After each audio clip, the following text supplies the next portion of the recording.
Salut et bienvenue sur cluboriginal.com. Merci de votre fidélité. 5 minutes avec César Ngadi. Donc, na Pesibino surtout, meilleur vœu, combattant surtout partout dans le monde, na PC en particulier, dans la mingi na respect na c'est les unes le mec d'ici parce que combattant tika musala na bango, kota na combat, sacrifier musala na bango comme pour ne pas les citer, c'est les unes le mec d'ici, boebi ke ngana benga kaye cantonat de la musique congolaise parce que ata à lobby à salisali ba makamoni so PC micro Azali un très bon chanteur donc c'est les unes meilleur venayo Yango na pesio en direct na cluboriginal.com. Donc 5 minutes à l'élo, tozali kolobela na kasi bolandi yango na ba réseaux sociaux tozolobela mwana oyo ya mwasi Dorcas Makaya oyo ba diraki masasi le 31 décembre et pandi munoko bolandi yango na ba réseaux sociaux nyoso tout. Donc ils ont fait biso mawa parce que tolandi yango ministre Ange Musoboy kwa ayeko sala démentir à lobby que oyo surtout journaliste oyo a publiaki na réseaux sociaux ezali lukuta mais ministre oyo ya droit de l'homme à mon avis so bazobate donc ministre Ange Musobo quoi yo déjà oyebani déjà za mutalukuta bosani que na 34e session il y a conseil de droits de l'homme na Genève ndengo bandaki ko kumisa mboka na biso RDC keza mboka moko ya liberté mboka moko ya makambo kitoko bakangaki lukuta donc yo version na yo oyo pesi en tout cas mutazo ndimango ezate donc na prouvé batuke ezo collecté parce que au lobby que mwana wana Dorcas Makaya ezalaki bapesaki papier pour akoma a relaté ndenge makambo ezalaki mais lettre ni nango biso tout oyebi ba lettre administrative lettre ni nango lettre administrative ni nango oyo mwana wana o Dorcas azokoma soki ezalaki azo expliquer kaka makambo yango koma kaka ndenge wana kaka na désordre akomi lettre ni nango na suka azo dater azo signer ozomona ezalaki lettre moko ezalaki destinée ndenge fuite bimaki ezalaki destinée pour mema yango na premier ministre pour a démentir que betaki masasité. Donc version oyo ya Rachel biso to maintenir yango jusqu'à preuve du contraire parce que version oyo pesi biso ministre ya droit de l'homme déjà yo bakango mutalukuta to ndimi yango te. Donc lettre ni nango so ezaki petit tolobi déjà kaza na passé et loko ni beaucoup pesa so ezaki azokoma okoma ondenga na désordre akoma yi akoma makambo bino mo bomo lettre wana akomi makambo et puis na suka ba dater yango ba signer.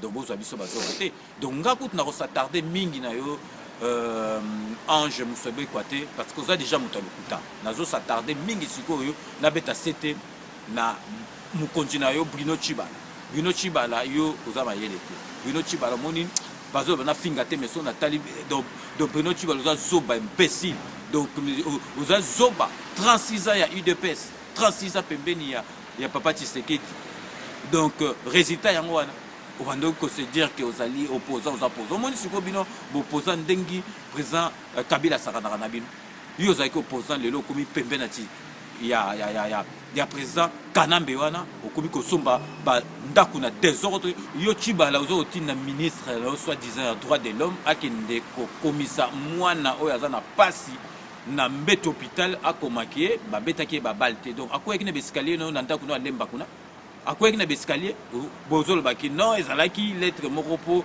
a expliquer ndenge makambo elekaki mais to moni lettre wana na suka soki ezalaki ndenge wana mais bozwa biso bazoba te doso ezalaki ndenge wana bango date yango te bango signer yango te donc yo déjà Ange Musobe quoi oza déjà mwasi moko lokuta donc on a s'attarder na okutu te na occupé mokolo mosusu donc vraiment Chibala ozopesa biso soni na mawa na motema vous avez ça sonné na ma motema siko komi opposé ozomona batutu bazalaki na ozomonde batigiote batutu bazalaki kosala na yobe bazalaki na yo avant no premier ministre batutu bazalaki na yo ba master notu bon pas monde basundoli yote donc vraiment Chibala eza mawa na motema mawa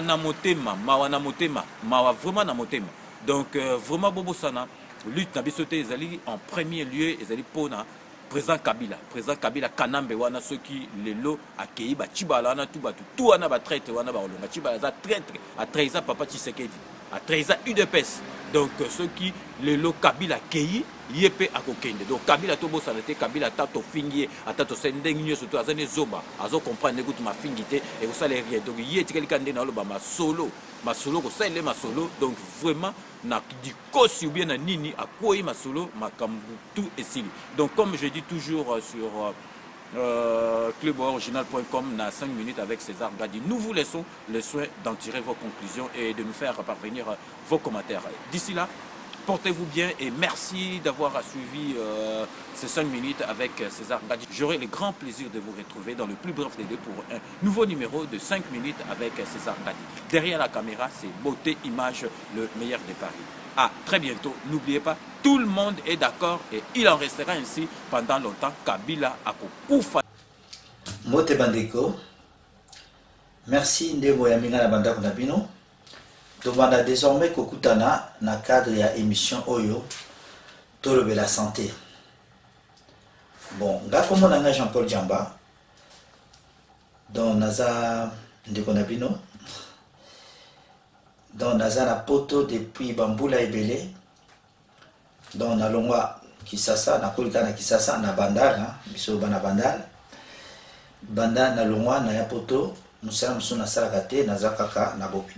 l'hypertension, le cœur est une pompe musculaire qui propulse le sang sous le réseau d'artères.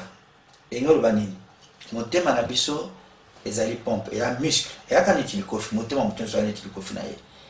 Si koyo, mon thème à moussala na moyanini, ko poussa, ko tindi kamakila propre, na bamisisa minene, na bartère. Diabète eza sécrété na moko ya eteni ya nzoto o babengi pancréas. Pancréas ou pancréas, yango ezo sécrété entre autres ba hormone mibale o babengi insuline. Musala ya insuline eza nini? Eza soki olie yango ezo réguler. Ezo tia donc soko olie et sécréter et produire insuline pour ekitisa to ya sukali AVC. AVC ezanini, accident vasculaire cérébral. Bon, on va expliquer bien la moukouse. A, ezali accident ou ekoya à tout moment. Eza brutal. Si que V, etali makambo a vaisseau, ba vaisseau ezali ba artère, ba veine, ou ezana cerveau. Et puis C, cérébral etali makambo etali cerveau, etali mutu. Voilà pour la AVC. Mais si vous classifier en mode 2, les amis balais. Les AVC au babengi ischémique. Na AVC au babengi. Continuez à vous poser nos conseils. Quand on dit maman n'a pas de bananaï, n'a quitté là. Papa Dembaki, de Kama Nyamase, la dièse. N'a pas quitté na pondu. Cause la zoto madame et de qui l'osso. Nyama, Mbisi, Napondo. Merci.